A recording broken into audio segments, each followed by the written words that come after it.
अगला प्रश्न हमारे पास क्या है? अगला प्रश्न है प्रश्न संख्या 4। पढ़िए इस प्रश्न को। 4 सेंटीमीटर त्रिज्या वाले एक वृत्त के बिंदु P पर स्पर्श रेखा PQ केंद्र O से जाने वाली एक रेखा से बिंदु पर इस प्रकार मिलती है। ठीक है, ओ क्यू बराबर 12 सेंटीमीटर, यानी कि क्यू से मिलती है तो ओ क्यू बराबर 12 सेंटीमीटर। तो पी क्यू की लंबाई बताइए। 5 सेंटीमीटर त्रिज्या है। देखो प्रश्न, पहले हम एक वृत्त बनाते हैं जो 5 सेंटीमीटर का, हम मान लेते हैं कि ये हमारा 5 सेंटीमीटर वाला एक वृत्त है।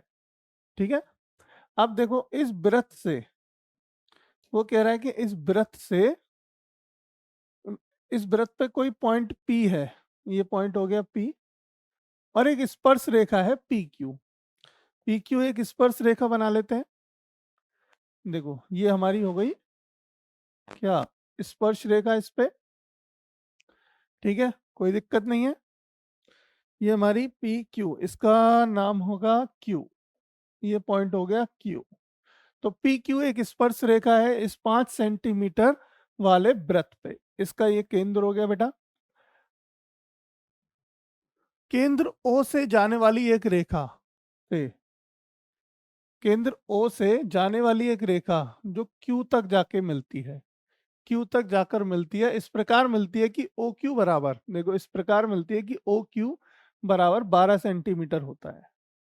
मतलब ओ क्यू का मान दे दिया 12 सेंटीमीटर। अब देखो बेटा, अगर मैं एक यहाँ पे सीधा सीधा एक लाइन ड्रॉ करूं ऐसे, जो कि मिलाता हूं मैं किस पे, इस स्पर्श बिंदु पे, स्पर्श बिंदु जो P है इस P पे मिलाते हैं, तो ये बात हमने बताई थी, ये क्या होता है, एक लंब होती है इसके ऊपर।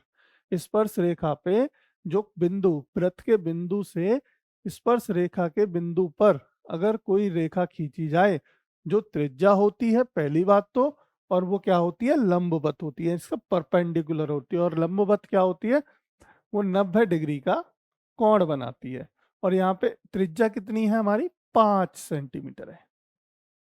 तो अब मुझे बेटा ध्यान से देखो, इसको गौर से देखो, ये आपका क्या बन गया, एक समकोण त्रिभुज बन गया।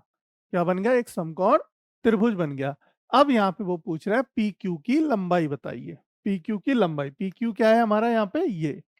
अब देखो ध्यान दो इसको, तो ये मेरा 90 डिग्री, तो पाइथागोरस के द्वारा, आप पाइथागोरस के द्वारा इसकी लंबाई निकाल सकते हैं हम बड़े आराम से।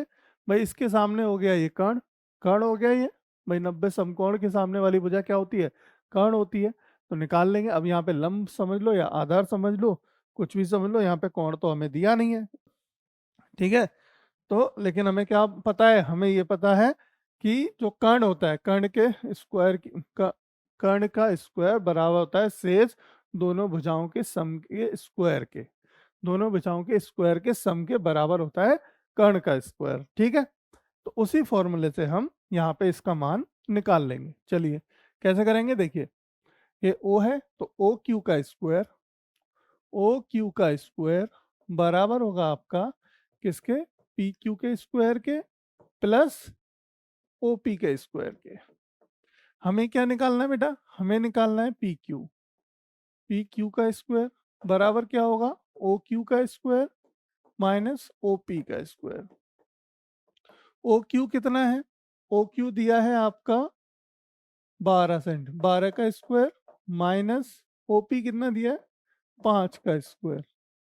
तो पी क्यू का स्क्वायर, तो पी क्यू का स्क्वायर बराबर कितना हो गया, ये हो गया 144 माइनस 25।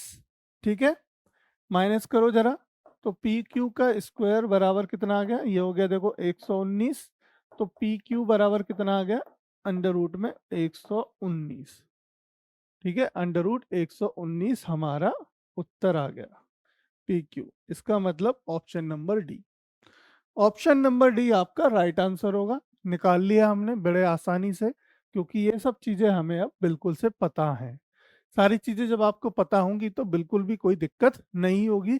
आप ये नहीं कहेंगे कि ये 90 डिग्री क्यों हुआ, है ना बेटा।